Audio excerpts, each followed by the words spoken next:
Hello, is my mic working now? Yep.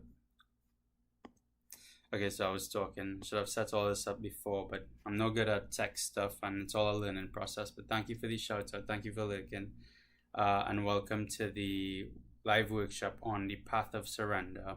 A whole paradigm shift on the way we approach or look at mental health today, and how we could address this moving forward, based off of the work, not my work, but work done by the late Dr. David R. Hawkins, who came up with this, not came up, but uncovered the mechanism of the human mind called the he deemed it as the path of surrender, and created a bunch of different works based off of that same thing. But it's all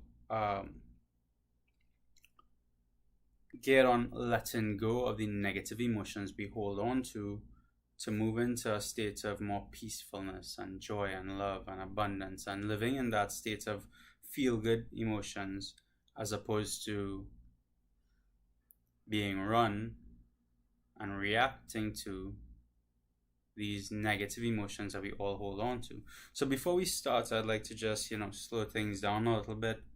Take a deep breath, get yourself sit in, whatever you're doing. If you're having a, I don't know, but just take a deep breath and exhale, and just feel yourself calm, centered in yourself. And I'd also like to say a starting prayer before we do start. Conflicted as to which prayer I should do, because there's a few different ones I like doing, but I'll just do a very simple Brahmananda Swarupa Isha Jagadisha Akhilananda Swarupa Isha Mahesha. Means that everything within me in this experience is going to reflect bliss, love, joy, and everything outside of me is also reflected within me in my experience. That is love. Namaskaram means the light within me honors the light within you. And without further ado, let's get started. Also, I apologize for the room. So I could have done it better, but I like the lighting from this angle, so that's why I chose to do it from here. So let's first talk about the human emotions versus human thoughts. All thoughts come from an emotion. We know this, well, intuitively we know this, but also intuition alone isn't enough grounding of a subject to call it for what it is and move forward with it in that way into the world of psychology as well as mental health. So in 1981, I believe, experiment was done by the name of Gray LaViolette, where they showed different thoughts were filed into subsections of the mind based off of certain emotions, and then congruent breakdowns of those emotions. So the different basically files of that file of an emotion, and the thought or experience of that thought was filed within that section of the brain under that feeling, within that feeling. So this proved that all thought comes from an emotion. And let's look at the nature of thoughts now. When we think of thoughts, what is a thought that we experience? We understand that so our only sin as a human is our naivete, our not knowing, our curiosity. We all come as babies with a blank canvas, and we are shaped by our external surroundings. Our environment shapes us into the person we are today. Very similarly, in psychology, Dr. Sigmund Freud's work of the topic, the id, ego, and superego, I think is applicable here, where you could think of his work as this one topic, the id, ego, and superego, as a description of one's mind, moralistic mind in terms of making decisions. When you think of this, think of Looney Tunes, where there's an angel on one shoulder and a devil on one shoulder, little cartoon versions of yourself. And when you have to make a decision, the angel will say what you think of as moralistic in decision making, and the devil will tell you what it is you want to go after, what you feel like you desire in that moment. Instant gratification without care for anybody else, according to your moralistic view. Now, if we go a bit deeper into this same topic, let's look at what creates the moralistic view. The moralistic view is entirely created based off of your past, your experiences.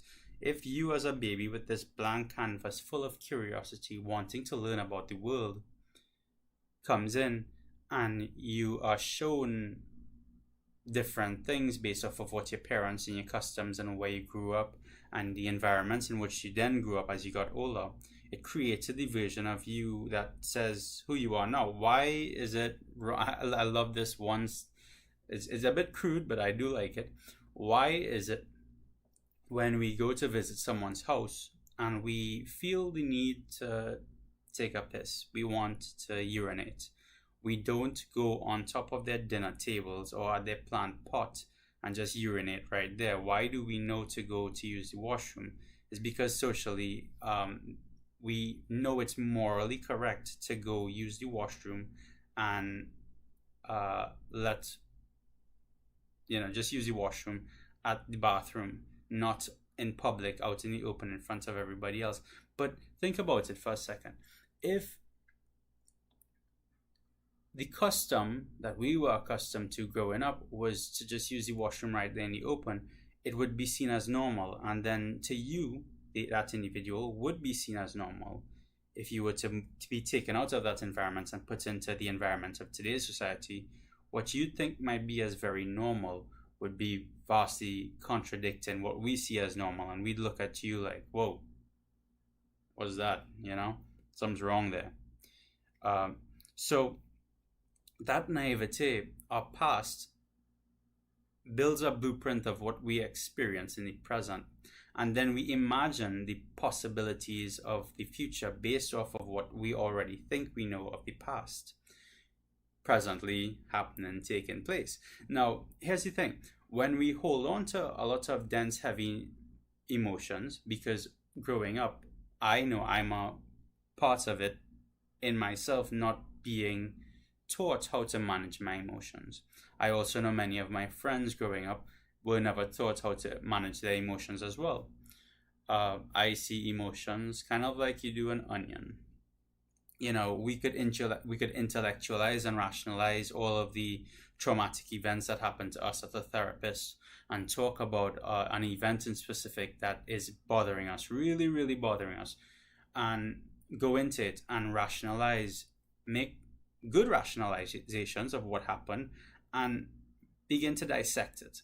And as we learn to let it go, we let it go. But guess what? When you let that layer go like an onion, I'm not sure if you've ever watched Shrek before, when this one scene where he told Donkey ogres are like onions. Emotions are just like onions. They're full of layers. It's one emotion, right? So go back to that experiment I talked about before, Grilla Violet. If all thoughts come from an emotion, then every experience you have of that certain trauma is linked to that emotion, which means that rationalizing just one of it is one layer of that emotion. Beneath that is another experience and another experience and another experience. So in therapy, this could go on forever, and it's very lucrative for therapists to have you come in and talk and rationalize. And realistically, it's all about you getting to the root cause of why it is you feel that way about something, or how you could then better process it to move forward with your life in a much more fulfilling way. Everybody wants to have a good life. So holding on to the negativity, holding on to those negative emotions. Just one second.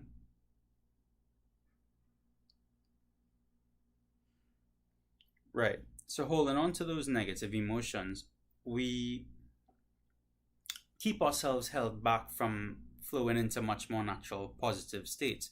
I'm also guilty of doing this, where I self-sabotage myself, or I had a fear of public perspective, how people are going to perceive me, or all of these different things. There's multiple different fears or areas of shame and guilt and pride and anger that I experience, as I'm aware of a lot of other people also do experience. How do we let go of this and then go into the states of peace naturally? Well, first of all, we need to look at how we interact with our emotions in today's world currently without knowing what to do with it. In the path of surrender, it's highlighted that the individual either represses or suppresses. That's the foremost form of utilizing emotion, where repression or suppression is very similar in nature. The only difference is one of them is conscious. One of them is you making a decision that you're not going to feel that emotion right now. When you look at suppression or repression, it's you doing something and then that emotion coming up. It feels overwhelming and you don't know how to address it. So what you do is you literally say to yourself, or you unconsciously just push it to the back and you say, not right now, I don't want to deal with it right now. The next one is escape. So when you think of escape, think of what it sounds like to you. It's you're running from something. When you feel that emotion, instead of seeing it, feeling it, and responding, you act from a space of reaction. When it comes in and you don't know what to do, it's so overwhelming and it's just there in your face. What do? You go do the thing that you're most comfortable doing, which is your coping mechanism. In this case, for many, and I know for me personally, I am guilty of, drinking a lot of alcohol or doing drugs or excessive amounts of masturbation or different negative addictive things, or things that we're easy to get addicted to, smoking. We feel that emotion.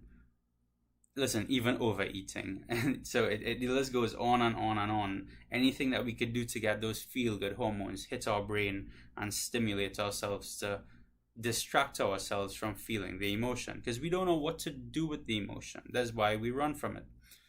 When we become aware of running from it, it then becomes blatantly in our face and we say, oh wait, I see it. But then it's become very scary because you go into a loop of, I am aware of it now, but I don't know what to do with it. The next one is expression.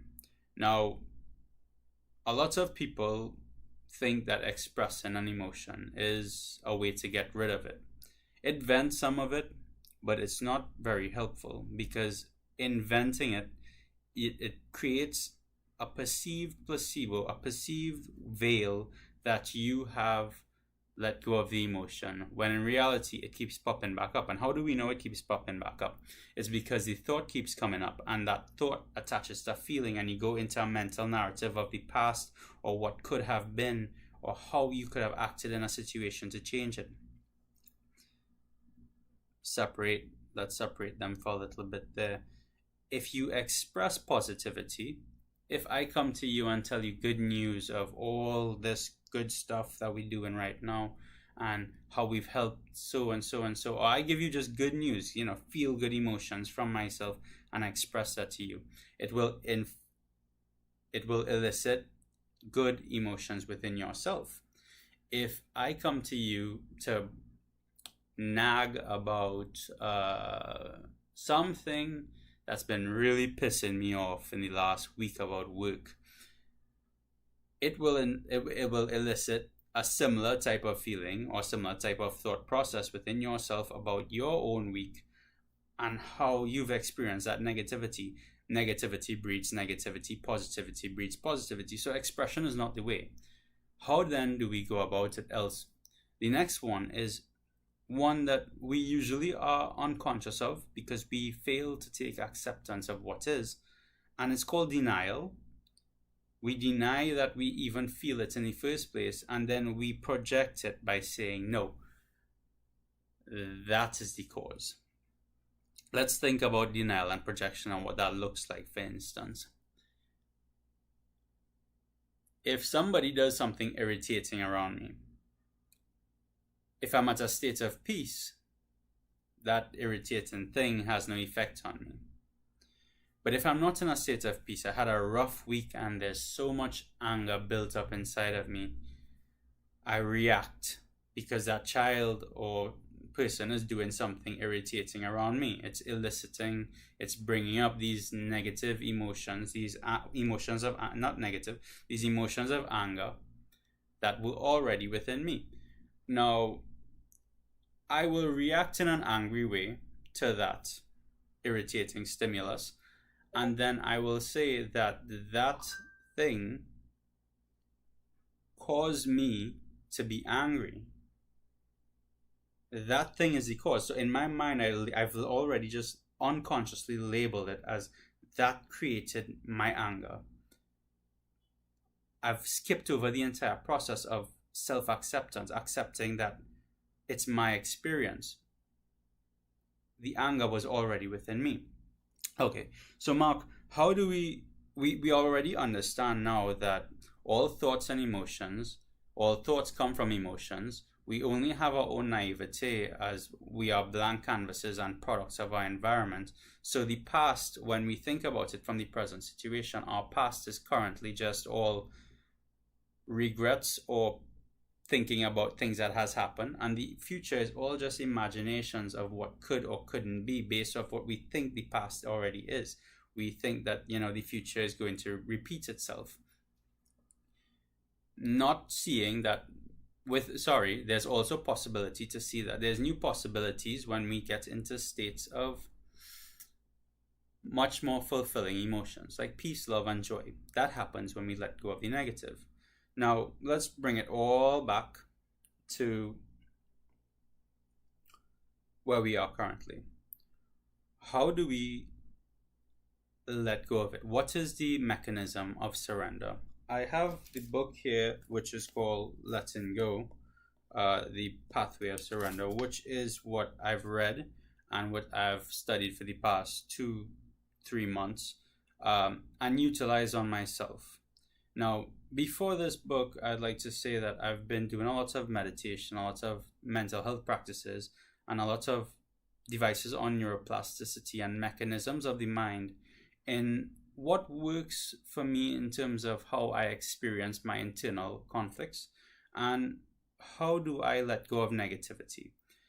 This by far, this is why I'm doing this right now, is because it's been the most easiest, the most simplest mechanism I've uncovered thus far of letting go of those negative emotions without having those complete mental shattering breakdowns of ego defying. I make it sound so grand, but basically meditation where you go into your psyche and you find and relive trauma to let go of the ego. How do we let go of negativity of our past without having to do all of that, right? Because to most people, that sounds very intense.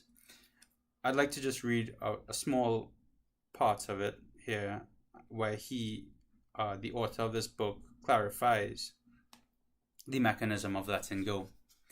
And it says, letting go involves being aware of a feeling, letting it come up, staying with it, and letting it run its course without wanting to make it different or do anything about it. It means simply to let the feeling be there and to focus on letting out the energy behind it. The first step is to allow yourself to have the feeling without resisting it, venting it, fearing it, condemning it, or moralizing about it. So basically don't judge yourself, right? It means to drop judgment and to see that it is just a feeling. The technique is to be with the feeling and surrender all efforts to modify it in any way. Let go of wanting to resist the feeling. It is the resistance that keeps the feeling going. When we resist that we feel it, when we don't accept that that feeling is within us, that feeling gets legs. It can run, it can keep going, it can keep making itself into multiple different thoughts and fit itself into different wedges of scenarios within our lives that we say it's applicable.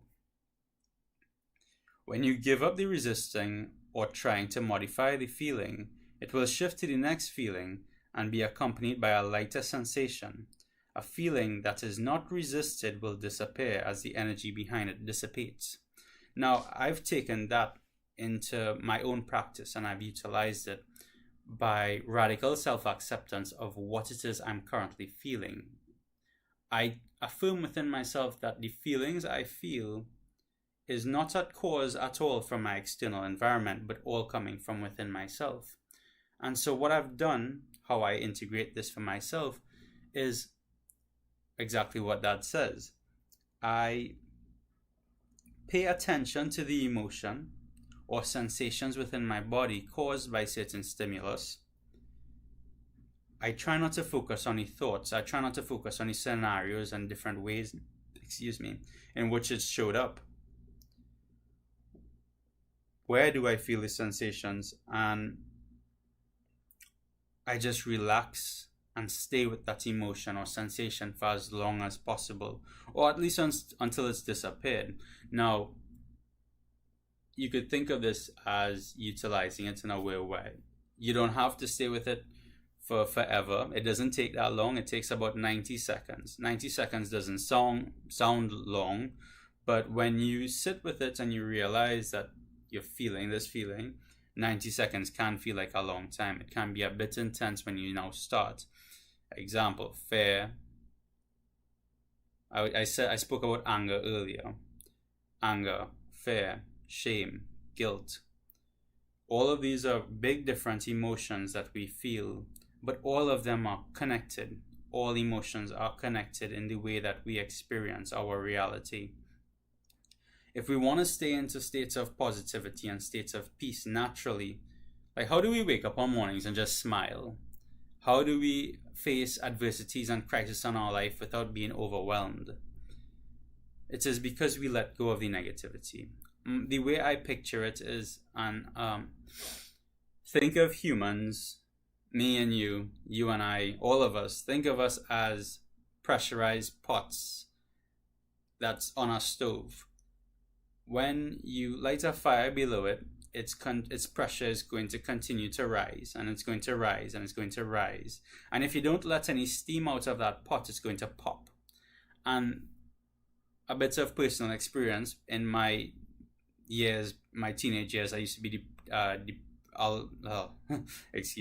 used to have depression in my teenage years, and at that point in time, I was very apathetic. I had no feeling of emotion.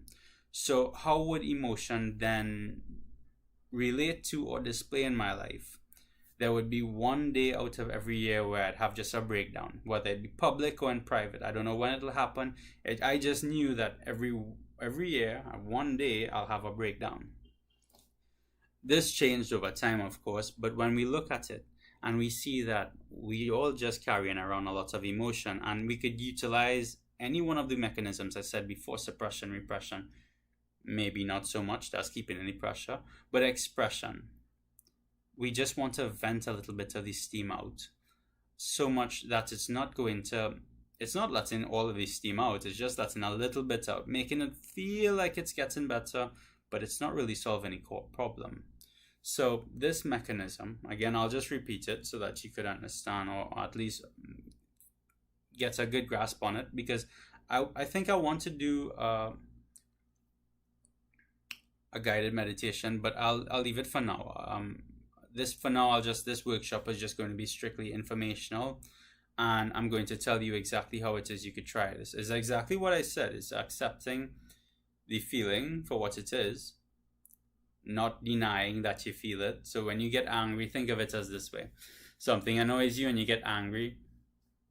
Okay. You might say, first of all, that made you angry. Extrapolate it. Make that statement bold in your mind. That thing made me angry. Anger.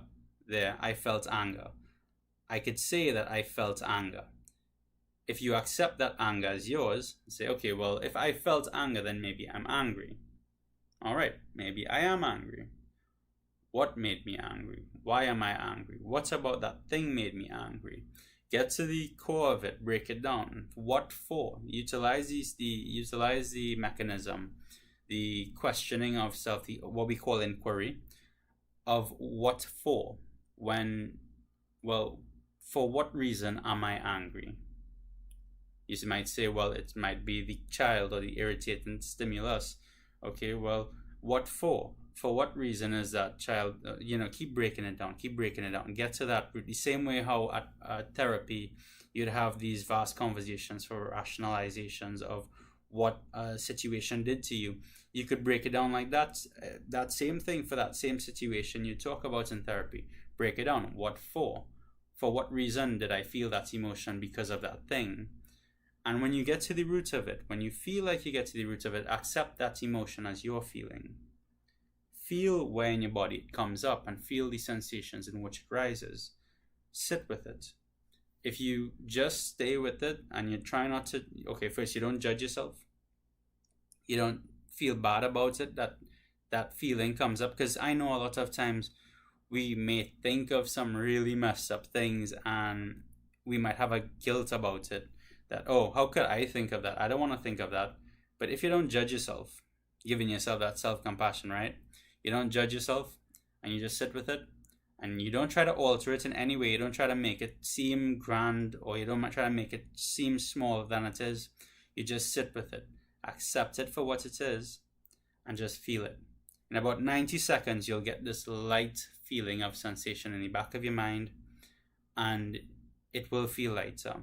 If you keep doing this for different emotions, eventually you'll see that fear and shame and guilt, in the way that you've been experiencing that negativity, all of it is you letting loose a hole on the top of that pot where steam is safely escaping out of.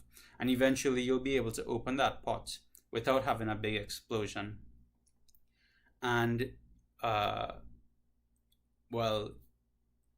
it will give you the ability to be in states of peace, states of joy, and states of happiness without having to go through all of that negativity.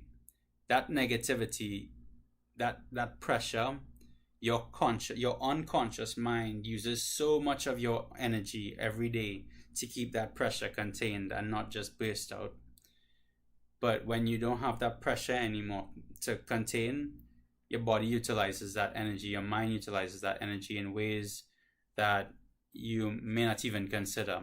In terms of your experience of your life, is all about you staying in that state of let go of negativity to stay in a state of positivity, because neuroplasticity is magic. The way in which you experience your reality is all determined by your perspective. If you keep negativity, you're going to experience a negative, shitty day all the time. If you keep positivity in because you let go of the negativity, all you're going to experience is positive days. You're going to experience positive events. Your brain is going to reaffirm to you positive events, and you're going to see more positivity around. You're going to have a better time all around. And this has been my experience in this same method, as well as different ways with working with neuroplasticity. I think the workshop today is at its end. I'm going to put a link to my Patreon in the chat for anybody who wants to pick up the workshop course. For the next couple weeks, I will be doing a deep dive into each section of emotion and how we could go into it, how we could release it, how we could bring it up, how we could let it go in a very non-invasive way on our psyches, that it doesn't have to be one of those big, struggling, intensive type of ways of letting go emotion in which I've experienced. And doing a deep dive into each single one. You don't have to do the Patreon course if you don't want to. The mechanism in which I said here, you could look at there will be a recording of this workshop. You could look at the recording and listen to this again and try it on yourself in different ways in which you find emotion comes up in different situations. And by all means, by that method works wonderful by and of itself. But if you want to do that deep dive with me, I will be doing that every week for the next few weeks. Maybe I'll do a live where we could interact as we go into it. Maybe I could also do a couple of videos and just post them and a live. I don't know yet. We'll work on it. But that's my plan moving forward. I love you. Thank you for being here today. Have a great day. And I'll see you on the next one. Stop sharing.